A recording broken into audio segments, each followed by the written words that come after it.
Space colonization is coming, but will humans be ready to live in space in only 25 years from now? Sebastian Ketley Express UK reports. Humanity will fly to the stars in a very short time, in just 25 years, with corporations like SpaceX paving the way for cheap, affordable spaceflight. The chairman of Parliament for the world's first space nation has announced so.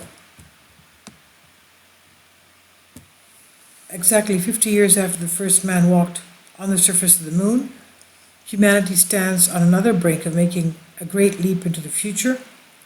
This is what Mr. Lembit Opik, the chairman of Parliament for the space nation Asgardia, is certain humanity will soon become a spacefaring species. He says, as the former British Prime Minister said, he's very excited and optimistic about developments in spaceflight technology from recent years, with U.S. space agency NASA developing the Lunar Gateway project, the rocket manufacturing SpaceX pioneering reusable spacecraft. Opik said people in their 20s are now more likely than ever to pay visits to the moon in just 25 years. He said, "We all know it's going to happen. It's just a question of when and what exactly the best way to prove this is. For us, of course, the most important thing is longevity, staying up there for a while, because if you're going to live in space, you have to know that you can survive in space. And that also applies to Mars and beyond. If you can only really survive for a year, that isn't bad, but if you can actually make it for a few years, then everything becomes possible."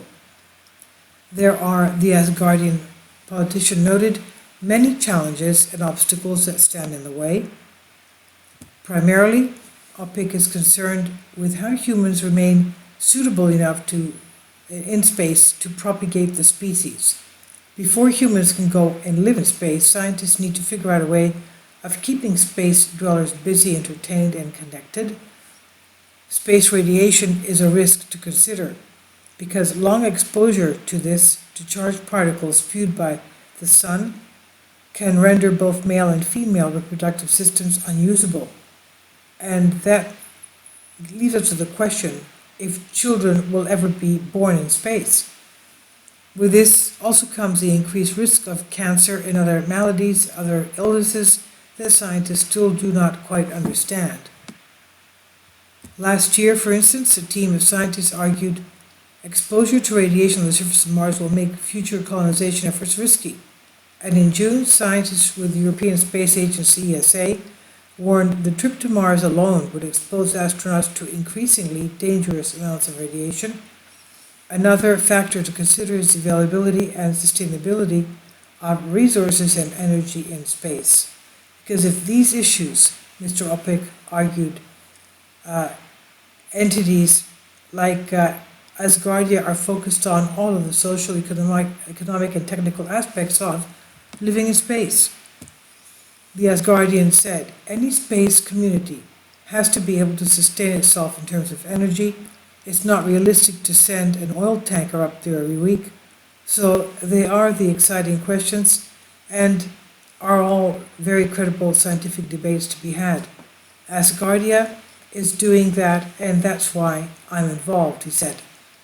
In the last 25 years, Mr. Opik said, it's very probable and very doable. People will go into space. Ultimately, he says, it will require a lot of investing from venture capitalists like Elon Musk and the CEO of SpaceX. The only other the requirement, he said, is excitement and desire to push the boundaries of what is possible. If the Apollo program taught us anything in the last 50 years, it's that if we put our mind to it, we can do it. And quoting the late Professor Stephen Hawking, Mr. Opik said, look up to the stars not in fear, but with curiosity.